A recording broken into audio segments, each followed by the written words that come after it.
What's up, guys? I'm back. It's me, Darius, with another video.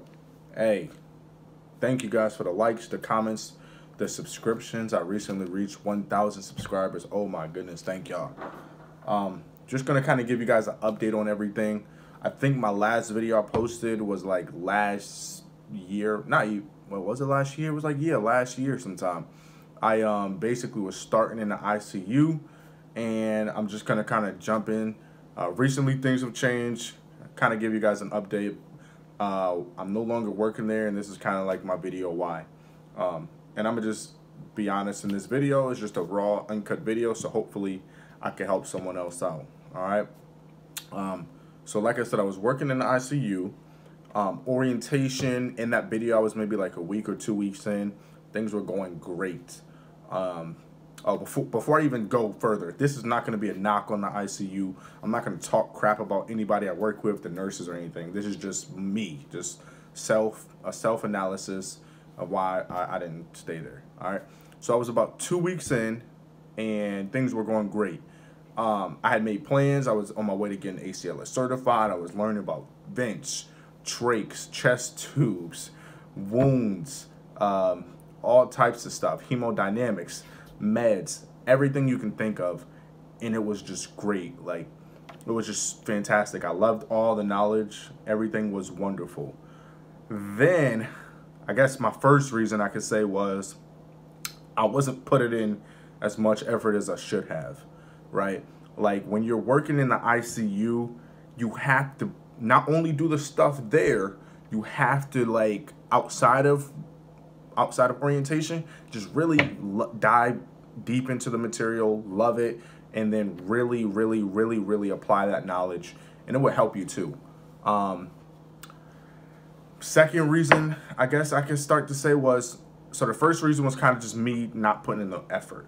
The second reason was as I started working more and getting towards the end of my orientation, I realized like I didn't know enough. And that's not really like a real reason to not like it or leave a place, because you can always go get the knowledge. But I was already behind, so I didn't put in enough effort and stuff. Everything was kind of coming natural, but you know, there's always a deeper layer.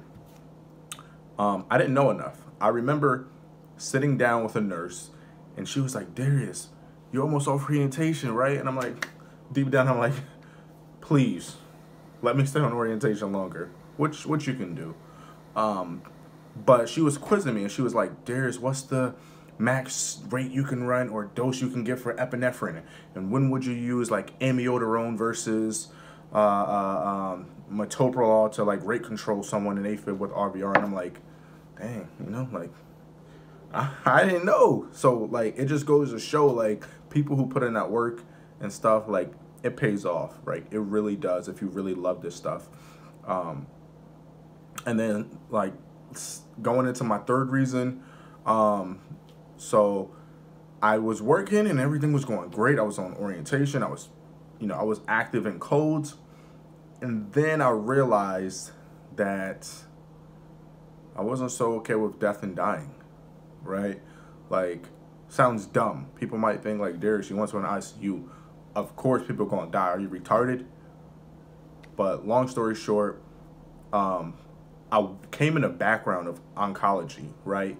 So I wasn't really having an issue with death and dying. Like, I never had that issue when I was younger, but I guess as life goes on, things change, and I couldn't tolerate it as well. You know, I saw one person pass away, you know, saw 2 people pass away, 3, and then I started focusing on the families and realized how, like, this is just a traumatic experience. I will say, though, the people there were really supportive. The nurses were really supportive, you know, and everyone helps you in that situation. You know, it's just something that I wasn't able to internalize and kind of just get under control as well as I should have. So I'm gonna go into my fourth reason. My fourth reason was just my personality just wasn't as good as it needed to be, and I'll explain. So whenever I was given report, I'm usually like a very laid back type of person, right? Like, I'm a, yeah, you know, patient, stable all night, Or, you know, if he wasn't, I would tell the truth. Like, you know, he wasn't really stable. I did this. But I never really, I guess going back to my first thing, my first issue, I never really went as deep as I should have with everything.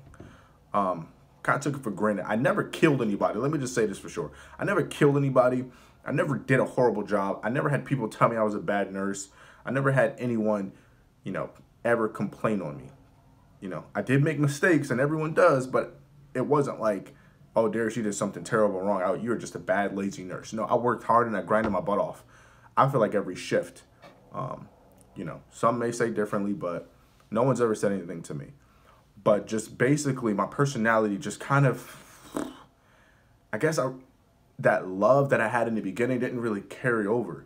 So like my personality was like really dull and lackluster. Not towards my patients, but just like in general about how I felt about the unit. And then lastly, I guess I can say that the final thing that really just did me in was just like I just lost my love for it, you know? And that's not a knock on anybody. That's not to say you're going to lose your love if you go into the ICU. That's just me. What happened with me? That's it. Point blank, period. There's nurses who've been working there for 20 years and still love it. There's a nurse, my preceptors, all of them. My night shift preceptor was a dude.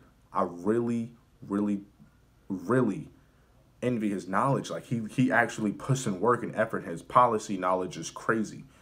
But just me personally, I didn't love it as much as I did in the beginning. But anyway, that's my 5 reasons why I stopped working in the ICU. I'm now ambulatory. I work in an outpatient clinic, not a doctor's office. It's a clinic. You know, still fast paced, not as intense, and people aren't as sick, of course. But you know, I still enjoy it. Do I like it better? Some things better, some things worse. You know, I still love the ICU. I might actually maybe attempt in the future to just give it another shot, or maybe PRN or something. But anyway, thank you. That's where I'm at, guys. Thank you for the love and support. If you guys got any questions, just hit me up. Like, comment, subscribe. Like, comment, subscribe. Thanks.